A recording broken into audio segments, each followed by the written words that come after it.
मेरा नाम सिमी अग्रवाल है और मैं एक हाउसवाइफ हूँ। बट अभी मैंने रिसेंटली अपने हस्बैंड का बिजनेस ज्वाइन किया, इसीलिए मेरे हस्बैंड ने मुझे ये वर्कशॉप करवाई। मैं बेसिकली चंडीगढ़ से हूँ।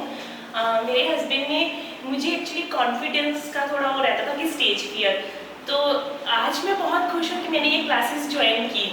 बट इसका ज्वाइन करने का टाइम जो था, जब ज्वाइनिंग के लिए मैं इनका सबका मेमोरी सेशन स्टार्ट कर वो वाला सेमिनार जो स्टार्टिंग में था वो मैंने अटेंड किया। उसके बाद हम बाहर निकले तो मेरे हस्बैंड ने मुझे बोला कि तुझे ये ज्वाइन करवाना है। मैंने मना कर दिया। लिटरली हम दोनों की लड़ाई हो गई कि मुझे नहीं करना, क्योंकि मुझे अभी मनी इतनी स्पेंड नहीं करनी। लेकिन अब मुझे लगता है कि वो मनी का भी कई गुना मुझे वापस मिल गया है। और मैं सर से यही रिक्वेस्ट करती थी कि सर अगर कुछ ऐसा हो रहा था जब हम पढ़ रहे थे तब आप मिल जाते हैं। लेकिन अब मैं इसलिए भी सेटिस्फाइड हूँ कि एक तो मैं अपने बिजनेस ज्वाइन किया है, तो मेरी दो प्रॉब्लम्स थी वो दोनों सॉल्व हो गई। एक तो कॉन्फिडेंस लेवल, तो वो भी मुझे गेन हो गया काफ़ी हद तक अगर मैं कहूँ तो।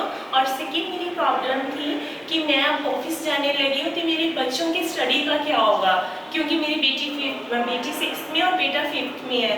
तो वो भी काफ़ी हद तक मुझे लगता है वो मेरी सबसे बड़ी प्रॉब्लम थी, वो सॉल्व हो गई है, क्योंकि मुझे उनको पढ़ाने का एक बहुत ईजी वे मिल गया है। मैं उसी वे से उन्हें एक बार भी पढ़ा दूंगी तो मेरा काम हो जाएगा, मुझे वो बार बार रेपिटेशन नहीं करना पड़ेगा।